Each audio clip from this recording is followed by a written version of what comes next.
Chai, tu vois Elon Musk là, et tu vois Salomon, le roi Salomon là.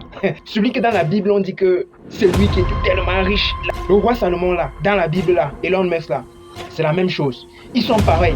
Attends, je t'explique. Attends que je vais t'expliquer. D'abord, il faut que tu saches une chose. Qui est le papa d'Elon Musk? Le papa d'Elon Musk, c'était un gars qui était debout, un gars riche.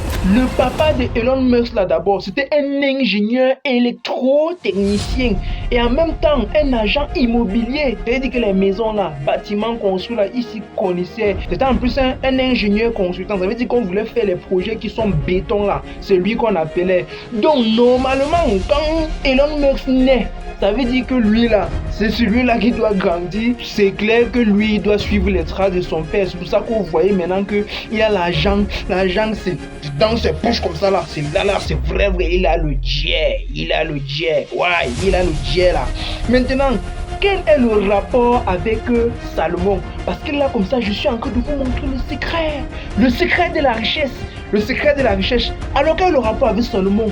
Salomon qui est dans la Bible, là, je vous dis encore, qui est le père de Salomon? Les gens disent parfois que pour devenir riche, il faut que tu sortes d'une famille qui soit riche. Donc, si tu sors d'une famille qui est pauvre, de toute façon, tu vas travailler, mon frère. Tu vas travailler. Hey! Mais si tu es dans ta famille, il y a les gens qui sont riches, qui aiment bien le bien. Là, toi, maintenant, là, tu peux aussi avoir le bien.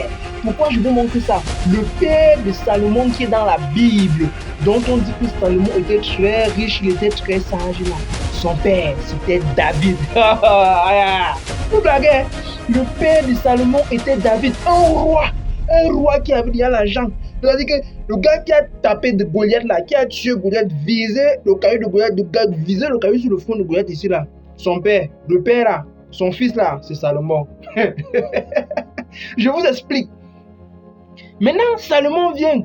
Il est le fils d'un roi. Normalement, qu'est-ce qu'il va être? Un roi, non? Il va être un roi. Donc, Salomon fut un roi. Mais la seule différence, c'est que quoi? C'est que quand Salomon devient roi, Dieu vient le voir et dit, Salomon, mon fils, mon bien-aimé, mon chouchou, mon petit, tu veux quoi? Tu veux quoi? Dis-moi, tu veux quoi? Quand Dieu lui dit, tu veux quoi? Le gars reste regarder, il dit, mais l'argent là, moi, ça déjà. Le succès là, moi, ça déjà. Il réfléchit, il dit que, Seigneur, il y a quand même un petit truc là que moi, je veux. Moi, je veux être sage. Rends-moi sage. Connaissance là, mets ça plein dans ma tête. Je vous dis ça, je vous ai dit, regardez Elon Musk, non? Mets ça dans ma tête. Connaissance là, je vais être sage. Et qu'est-ce que Dieu a dit? Comme tu n'as pas demandé l'argent, l'or, la richesse là, je vais ajouter ça sur ça. Les amis, ce n'est pas la blague. Quand Dieu vous demande quelque chose, avant de donner la réponse, la réfléchissez. Il dit l'argent, il a déjà l'argent.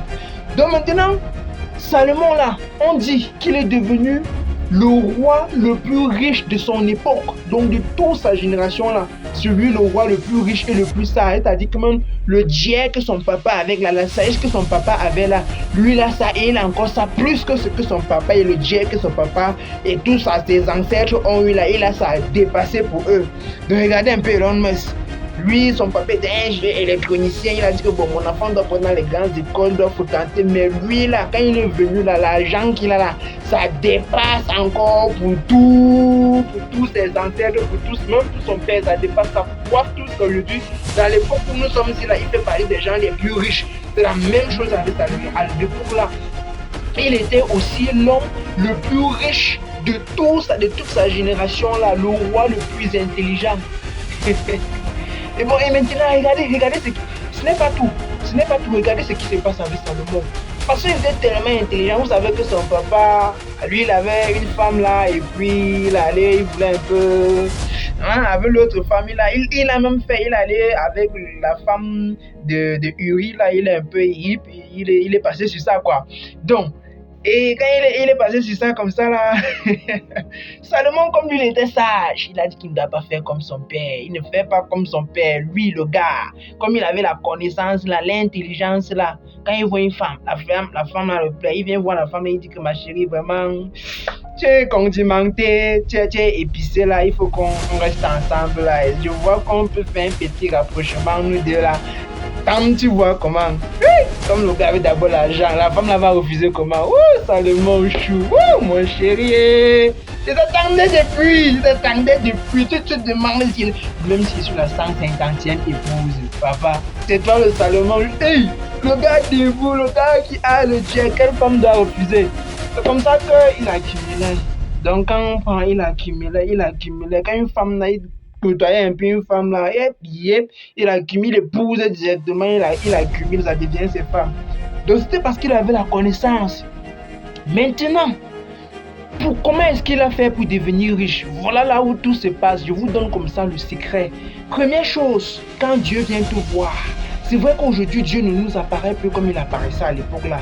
Donc quand tu pries, avant de demander à Dieu que Seigneur, je veux telle chose, il faut être sûr quand tu regardes ta famille là, tu vois que dans ta famille là, on n'a pas ça facilement. Parce que dans la famille de Salomon, la richesse là, on avait ça facilement. Dieu il a demandé ce qu'eux n'avaient pas, l'intelligence, pour ne pas tomber dans les erreurs que ses parents sont tombés à l'intérieur. Deuxième secret de la richesse de Salomon, c'était un gars d'abord, à la base, qui aimait Dieu. Il louait Dieu. La Bible dit dans 1 Roi 3:3, Salomon était un homme qui aimait l'Éternel. Donc il aimait l'Éternel. Donc pour que Dieu se montre à toi là, pour qu'il te dise que mon fils, qu'est-ce que tu veux? Il faut d'abord que tu l'aimes. Si regarde YouTube là, qui ne voit pas comment tu l'aimes, il va d'abord te donner quoi? Il faut d'abord aimer Dieu. Aime Dieu. Il aimait Dieu. C'est pour cela quand il a dit Seigneur, je veux, et bah on a directement donné parce que c'est d'abord quelqu'un qui aimait Dieu.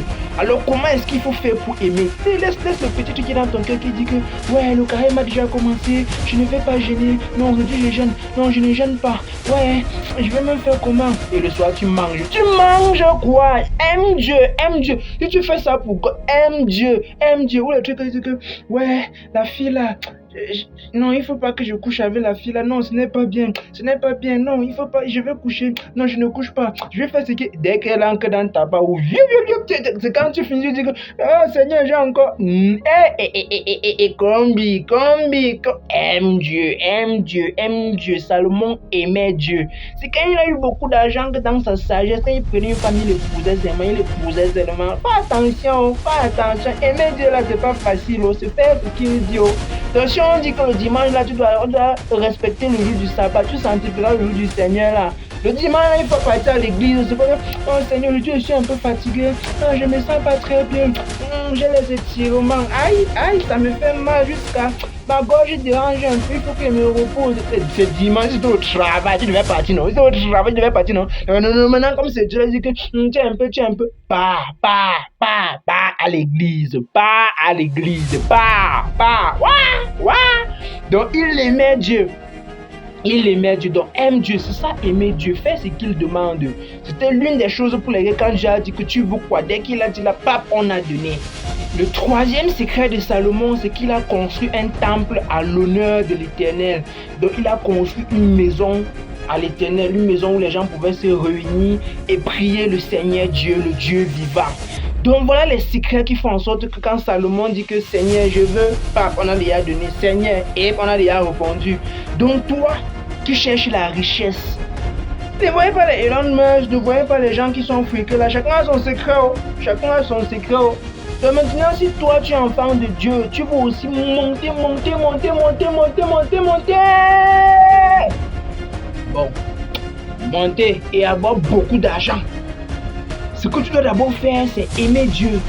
Faire ce que Dieu dit. Quand tu as déjà fait ça, c'est bon. Ça veut dire qu'il peut maintenant venir te voir, il te parle. Deuxième chose, comment Dieu construit une maison pour l'Éternel? Je t'avoue d'abord que Salomon était d'abord d'une famille riche. Donc construire une maison là, il pouvait faire s'il avait le gel d'un homme debout. Si tu es une famille, tu ne peux pas faire ça. Ce que tu peux faire là, à l'église, le peu d'argent que tu as là, ton salaire là, retire souvent un peu sur ça. Et dis un peu sur ça. Un argent même parfois qui peut te faire mal là, va donner ça à Dieu. En donnant là, il faut parler. Ne donne pas seulement, tu te tournes, tu pars. Quand tu es en train de mettre ça là, tu dis que Seigneur, je mets ça comme ça là. C'est une sémence que je fais. Fais que le travail que je veux faire ici là, ou bien ce que je suis en train de faire, le projet que j'ai en tête là, que ça part très vite. Et que ça me donne encore beaucoup plus, Seigneur. Mais c'est que quand j'ai d'abord beaucoup là, c'est à toi que je donne. Et tu donnes ça là-bas. Tu vas voir ce qui va se passer dans ta vie. Donc, il construit une maison pour l'Éternel. Donc, fais tes offrandes. Bénis l'Éternel avec tes offrandes, avec ce qu'il t'a déjà donné. Aime Dieu, afin que quand tu te places comme ça là et que tu veux prier, parle dans ton cœur. Tu parles dans ton cœur, tu dis à Dieu ce que tu veux. dans ton cœur. C'est que Seigneur, il y a ça, il y a ça, il y a ça, il y a ça, il y a ça. Et tu sais que je te suis avec vérité et justice. Tu vas voir comment le Seigneur va se révéler pour toi et qui va te donner beaucoup d'argent. Tu verras le secret. Parfois, quand tu dis la vérité aux gens comme ça, ils se disent que... Donc c'est seulement ça. Ah, ils ne croient pas que... Car la vérité pour la richesse. Si tu peux voir le marabout, il te dit que bon, pour que tu sois riche là, apporte-moi une chèvre, une tille d'huile et 150 000. On mélange un peu les herbes, là, on mange, on crache, on fait comme... C'est ça qui ça va te plaire, non? Avec Dieu, ça a toujours été simple. Ça a toujours été simple. Si Dieu dit que respecte ça, tu respectes, il te donne. Donc voilà comme ça les secrets que je viens de donner pour avoir la richesse. En tant que chrétien, aime Dieu, respecte ce que Dieu dit. Quand il te donne un peu là, vraiment encore, tu donnes plus. Ça veut dire que comme tu m'as donné là, c'est toi qui m'as donné, je donne encore pour toi tout ça. N'est-ce pas quand toi tu as ton premier salaire, ton premier argent, n'est pas tu prends, tu peux au village, tu partages aux gens, tu partages aux enfants, non? Ah, quand c'est Dieu, maintenant tu ne veux pas revenir pour donner aussi, pour dire merci. Ah, donc c'est comme ça. Voilà, donc comme tu es chrétien là, c'est ce que tu dois faire. Quand tu as un peu d'argent là, tu viens dire à Dieu, Seigneur, c'est toi qui m'as donné, non, voilà encore ça là. Et c'est comme ça que ta prospérité va avancer. Et vous ne vous êtes pas encore rendu compte qu'il y a certaines personnes qui sont franchement riches dehors. Il reste comme ça là, il dit que vous entendez seulement au journal que vous entendez seulement qu'on est venu dans une orphelinat, on a fait un don de 10 millions et c'était anonyme. Les gars, pourquoi ils sont anonymes? C'est comme ça, quand Dieu donne, il bénit aussi d'autres personnes. Ce n'est pas seulement pour eux, il bénit aussi d'autres personnes. C'est ça le secret. C'est ça le secret. Fais pas beaucoup de bruit, fais pas beaucoup de bruit. En secret et en vérité, aime Dieu. J'ai fini de vous donner les astuces qui ont fait en sorte que Salomon devienne franchement riche. Et moi-même là, je sens que le niveau cela n'est pas encore bon. Donc, il faut d'abord que j'aille appliquer ça. Moi-même là, il faut d'abord que j'aille appliquer ça. Que Dieu vous bénisse.